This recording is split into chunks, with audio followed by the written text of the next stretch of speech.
Bueno, hasta donde sé, y esta es el original, me parece, que es la fecha de entrada en el Senado de la Nación, de la Provincia de Buenos Aires, perdón, el 30 de julio, que es la denuncia penal. Hasta donde interpreto, si el doctor Caro, que está aquí, y ya va a charlar con nosotros, hace la presentación en la legislatura, es porque hay resortes políticos, que es un juicio político. Juicio político le cabe si es que el Senado y diputados evalúa que estamos delante de un fraude, una violación sistemática en los deberes de funcionario público y asociación ilícita. Además de lo que pueda hacer la justicia, o por fuera de lo que haga la justicia. Esto la legislatura lo puede hacer, lo cual lo considero, por lo que charlamos con Saín, como algo imposible. Pero bueno, de sorpresas también vive el hombre. Doctor Caro, gracias por estar aquí. Gracias. ¿Por qué es un escándalo esto? Porque lo primero que hay que explicar, me parece, es tanto de expropiación, venimos de Chicone, me parece que hay que explicarlo en el mejor sentido, dentro de las posibilidades que tiene, para que quien está escuchando pueda dimensionar cómo se llega a pagar 101 millones de pesos. ¿Qué es la expropiación? Exacto, como usted bien decía y también el senador decía anteriormente, existieron procesos de recuperación de fábricas donde los trabajadores se organizaron cuando la fábrica estaba en crisis. En este caso puntual de Wasserman, el 20 de diciembre del año 2001, cuando se iba el expresidente de la Rúa, se empezó la recuperación de esta fábrica. Luego se emitió una ley de expropiación, que es el Estado tiene facultades como para poder emitir una ley especial, que es la que ampara a los trabajadores de esta cooperativa, y después el Estado tiene que tasar el bien y pagar el valor que dice la tasación. En este caso puntual... Esa expropiación con fines de utilidad pública y pagando el precio correspondiente con la tasación que la hace el Estado. Con la tasación que la hace el Estado. Eso lo dice la ley de expropiaciones. Correcto. Lo que ocurre es que el Estado nunca ejecutó ninguna de las leyes, entonces en este caso hubo lo que se llama un juicio de expropiación inversa, realizado por el dueño de la empresa, ¿no? Que le hizo un juicio al Estado. ¿El juicio que hace Wasserman al Estado, bajo qué correlato, contexto lo hace en el juzgado civil y comercial número 6 de San Isidro? Es un juzgado, digamos, que interviene y le da traslado a la Fiscalía, y la Fiscalía contesta diciendo que, digamos, rechazando todos los argumentos. Al inicio del proceso los rechaza como lo rechazó en todos los casos anteriores. Como decían ustedes, 65 casos en toda la provincia que amparan a 8.000 obreros. En ningún caso ejecutaron las leyes, tanto la Fiscalía como el gobierno provincial, ¿no? Encabezado por el gobernador. Y lo concreto es que cambia el eje y la empresa pedía el valor de 102 millones, de los cuales 55 millones era el valor llave de la empresa. La ley de expropiaciones, la 5.708 de la provincia de Buenos Aires, estipula claramente que el gobierno no paga el valor hipotético del bien ni tampoco lucro cesante. Y hay un informe de la Fiscalía de Estado de la provincia, que lo tengo aquí, que dice que el valor de llave es negativo en la empresa. ¿Cuál es el valor llave de una empresa? Es aquel que tiene como prestigio la empresa y con la cantidad de clientes que tiene y todo lo demás. ¿Estaría dentro de lo que son las utilidades de la empresa? ¿Podría ser...? En realidad, en ese aspecto, claro, es el valor del negocio. El prestigio. Digamos. Claro, el prestigio. Lo que ocurre es que los 3 años anteriores del balance son negativos. Aquí está, son menos 5 millones. Menos 5 millones es el valor. ¿Por qué? Porque la empresa estaba en concurso preventivo, ¿no? Y hay un tema muy importante. Cualquier persona sabe que cuando va a comprar un inmueble, un terreno, un departamento, sabe que tiene que tener lo que se llama libre de inhibiciones. O sea, tiene que estar libre para poder comprarlo. Cuando paga el bien, firma la escritura ante el escribano y se le transfiere la propiedad. El Estado está, digamos, en este caso, los funcionarios tienen una doble imposición porque son bienes de terceros. La ley, el artículo 20, le dice que tiene que comprar títulos perfectos. En este caso, tiene hipotecas, tiene prendas y además tiene una inhibición general de bienes porque está en concurso preventivo. No tiene libre deuda. Exacto. No tiene libre deuda. Pagaron 101 millones y hace 10 meses que lo han pagado en efectivo, no lo pagaron en bonos, como decía la ley, lo pagaron en efectivo, diciendo que había disponibilidad de caja, como usted dijo antes. Hace más o menos 3 años que hay déficit en la provincia, ahora es de 11.000 millones el déficit. Esto realmente a nosotros nos indignó. Hace 2 años que nosotros tratamos que el gobernador y el ministro Martín Ferrer, por eso lo hemos denunciado, porque él también firmó. Fíjense lo que es difícil tener una decisión del gobernador. 3 decretos fueron realizados para pagar esto en 30 días. Desde junio a julio del año pasado se firmaron, el gobernador firmó 3 decretos, uno para aceptar el pago de 101 millones, el otro para ampliar el presupuesto del Ministerio de Producción. Todo el presupuesto del año 2011 del Ministerio de Producción de la Nación de la provincia es 130 millones. En este solo pago se gastaba casi el 90%, que es 101 millones. Por eso tuvieron que ampliarlo. Claro, quiero volver sobre expropiación inversa. ¿En algún momento el Estado tomó posesión?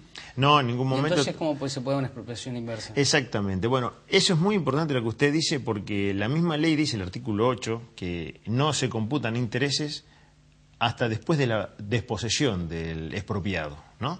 Es muy importante esto, porque también la empresa dice que le deben intereses y la Fiscalía toma los criterios de la otra parte, como si no existiera abogado de la provincia de Buenos Aires. Ahora, Wasserman había firmado un contrato de alquiler con los compañeros de la cooperativa en 2001. 2.000 pesos por mes pagaban. 2.000 pesos en el año 2001. 2001, exacto.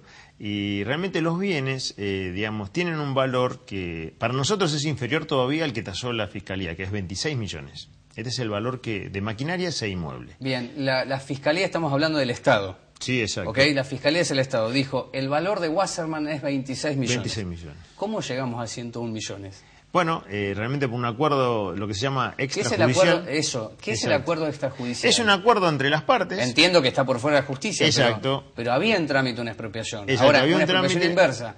Todo eso se barrió para llegar a un acuerdo extrajudicial. Por eso nosotros decimos que ese acuerdo extrajudicial actuaron como banda, o sea, justamente el Código Penal lo estipula, por eso es asociación ilícita de estas personas, miembros del Estado, más particulares y abogados, se reunieron en esta asociación ilícita, como digo, para perjudicar, para defraudar al Estado, en muchos millones. Fíjense que los que robaron el Banco de Acasuso sacaron a 20 millones de pesos. En este caso el valor es varias veces superior a eso. Entonces, y además son funcionarios públicos. Fíjese, usted decía que 50 millones se gastaron o se transfirieron ya a los abogados, a dos estudios de abogados. Ya están en las cuentas de los abogados. Exactamente. Uno de ellos es el constitucionalista Sapsay. Daniel Alberto Sapsay. Por eso nosotros pedimos, en eso está en el trámite en el Juzgado de Garantías número 2 de La Plata y la UFI número 8, Investigaciones Complejas, para que se embargue, o sea, las cuentas bancarias y que, digamos, como paso previo a la continuación de la denuncia penal, ¿no? Para que se le pague tanto, o 2 millones, o 10, o 20, ¿es que se vio afectada la empresa por el trámite que hizo la provincia de Buenos Aires, que nunca fue un trámite? Es decir, esos son los honorarios de defensa de la empresa. Exacto. Lo que ocurre es lo siguiente. Pero si nunca hubo posesión por parte del Estado. Exacto. Eso es claro. Aquí no hubo urgencia, nunca tomó posesión el Estado y no había, digamos, ninguna emergencia en el sentido de que los trabajadores estaban con desalojo o algo por el estilo, bajo ningún punto de vista. Hubieron, y hay otros casos más delicados todavía en toda la provincia de Buenos Aires que no se avanzó. De hecho, el gobernador siempre decía que no tenía presupuesto. En los decretos que vetaban las leyes... Que vetaba cuando salía la expropiación de cámara. Exacto. Nosotros hemos presentado por lo menos 5 casos en la denuncia penal, donde el modus operandi, tanto de la Fiscalía como del gobernador, era rechazar estas expropiaciones. Sumado a que aquí nosotros también pensamos que es como una afrenta a todos los trabajadores que lucharon en la recuperación de los puestos de trabajo, ¿no? En la Argentina hay cercano a 300 establecimientos que se han recuperado y 20.000 obreros, que son ejemplos de Argentina en el mundo. Claro. Hemos llegado el año pasado a modificar la ley de quiebras también, poniendo, digamos, a los trabajadores en un privilegio en la continuación de las explotaciones. Por eso realmente nos costó llegar a la presentación de la denuncia penal, pero bueno, fui acompañado por alrededor de 32 presidentes de cooperativas que fueron perjudicados, digamos, porque fíjese que con el 50% de esos 101 millones, con 50 millones se pagan todas las expropiaciones de la provincia de Buenos Aires. Vamos a un punto que me parece interesante, no del caso, cuando, y conozco en Moreno la cooperativa avícola, Minguillón, que es una cooperativa, que los trabajadores recuperen o que permanezcan, no significa que son propietarios de los medios de producción. Exacto. Esto es importante aclararlo, porque si no decimos se expropia, bueno, ¿qué se está expropiando? ¿Qué le queda al trabajador que permaneció en planta y sigue en planta? Exacto. Usted fíjense, como decía el senador antes, ¿no? También, cuando los trabajadores se quedan en el establecimiento, se quedan para usarlo, no apropiándose del bien. Por eso es que surge la ley de expropiación, para que de alguna forma el Estado pague una indemnización y después le transfiera a los obreros. En el caso de Avícola Moreno, es un caso que tiene más de 11 años, estuvieron casi 16 meses en la puerta para que no se vacíe esa planta.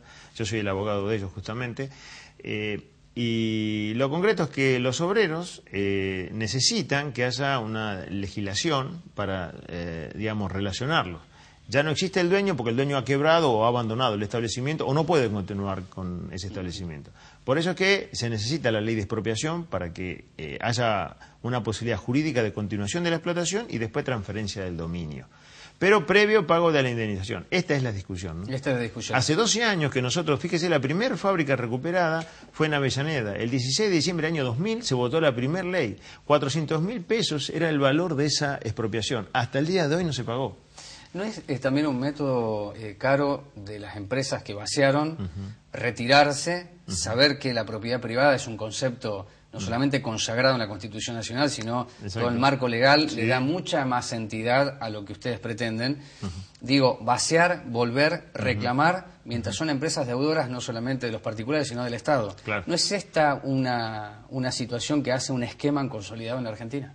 Bueno, nosotros justamente estamos en contra de esa posibilidad, por eso hicimos la denuncia penal, porque esto no tiene que ser un negocio para los vaciadores y para algunos funcionarios cómplices de esa defraudación contra el Estado. Justamente por eso lo hemos denunciado. Nosotros, la mayoría de los casos, el 99% son quiebras y muchas veces pedido por los mismos trabajadores, porque el dueño ya queda desapoderado de los bienes, no tiene que cobrar. Cobrarían, en principio, los trabajadores, luego el Estado y después los demás acreedores de la empresa. ¿Por qué no confiscación si se hace un parámetro de las deudas que puede tener la empresa respecto al monto indemnizatorio que reclamaría la empresa? Claro. Confiscación está prohibida por la Constitución Nacional. Lo que puede hacerse es compensación de créditos de lo que debe el Estado. Sí, en realidad tendría que hacerse eso. Concretamente, fíjese. ¿Sabe por qué se lo digo? Porque Chicone o la compañía sudamericana de valores decía, por lo que debe, es más, nos tiene que pagar a nosotros. Sin embargo, es expropiación. Exacto. Por eso nosotros apuntamos siempre a que vaya a la quiebra. Justamente, fíjese qué casualidad, el juzgado 8, donde está el concurso de quiebra y después concurso de Chicone, es el mismo juzgado que está en el concurso de Wasserman. El juez es un juez probo, realmente, y en este caso el Estado es el que no quiso cobrar lo que le debe también la empresa Wasserman. No quiso cobrar. Exacto, porque en realidad tendría que haber ejecutado lo que le debe para que... Por lo menos para descontar los 100 millones. Exacto. Y otro tema, fíjense que el valor real es mucho menor, habida cuenta que ya se pagaron 50 millones en honorario de abogados más 6 millones en honorario de peritos. O sea que, concretamente la empresa, y todavía no terminó de pagar el concurso preventivo. Dígame si hay una ley que, y como usted lo relataba recién, pero puntualmente y concretamente dice que el valor de llave no se paga. ¿No es obsceno esto? ¿Usted le encontró algún argumento? Se lo decía antes de empezar la charla, no la entrevista. ¿Encontró algún argumento que respalde la decisión de la gobernación para ejecutar un pago de 101 millones de pesos en 6 cuotas? Exacto. Sin bonos. Exacto, sin bonos. Realmente no hay fundamento. El único que ellos dicen que es el valor llave, lamentablemente, es como si usted tiene un abogado defensor y se pasa para el otro lado, digamos. Aquí concretamente la Fiscalía, que son los abogados del Estado provincial, digamos, no defendió al Estado. Lo mismo ocurrió con el ministro de Producción y con el gobernador. Y después, bueno, los abogados, fíjese que el otro estudio, Caporal Citara Casal, ¿no? que ¿Casal tiene algo que ver con...? Son parientes del ministro, o sea, de son Justicia, relacionados en forma indirecta. Y además Caporal y Citara fueron exfuncionarios del gobernador Duhalde, digamos, fue ministro de gobierno también. Y cobraron también 25 millones por el solo hecho de conseguir el acuerdo, digamos, transaccional. Aquí estamos ante un hecho muy grave de corrupción. El acuerdo transaccional es entre el Estado y Wasserman para que extrajudicialmente se acuerde el pago. Exacto. Por eso 25 millones de pesos tenían un acuerdo. Entonces, hay que seguir la ruta del dinero, ¿no? A dónde fue ese dinero que obtuvieron los abogados, porque ahí va a estar seguramente la devolución a algún paraíso fiscal o alguna cuenta offshore, que es un caso paradigmático similar, tengo entendido, al caso IBM Banco Nación. Lamentablemente, realmente uno lo hace en forma con lamento, porque en realidad uno ve que determinado funcionario tiene que estar al servicio de la comunidad y defendiendo los intereses de la población y están justamente en contra, ¿no? Le hago la última. El valor era de 26, ¿no? 26 millones. Digo, para que quede claro, sí, sí, era 26 millones. 26 millones. Y si uno va a negociar algo, va a un acuerdo, siempre para la baja, no para 4 veces más. Fíjese, si usted tiene un auto que va a comprar, lo que sé yo, 50.000 pesos, le sale en lugar 200.000 pesos. Nunca hay una diferencia tan grande entre un valor de compra sobre un bien determinado, ¿entiende? El valor que fija Fiscalía Sí. es de 26. Lo que se le pagó a Sapsay fue 25. Sí, exacto. Bueno, se pagó a Sapsay. Exacto. Y no solo a él, sino al otro abogado, otros 25 más. Le hago la última. ¿Qué recepción encontró en Senado?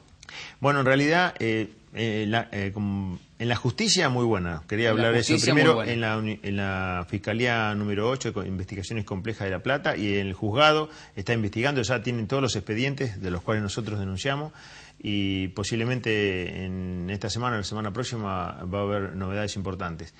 En el Senado nos llamó el vicegobernador y la verdad tuvimos una muy buena reunión, le interesaba el caso y además le interesaba todas las demás expropiaciones que están en camino para que se puedan pagar el resto de las expropiaciones.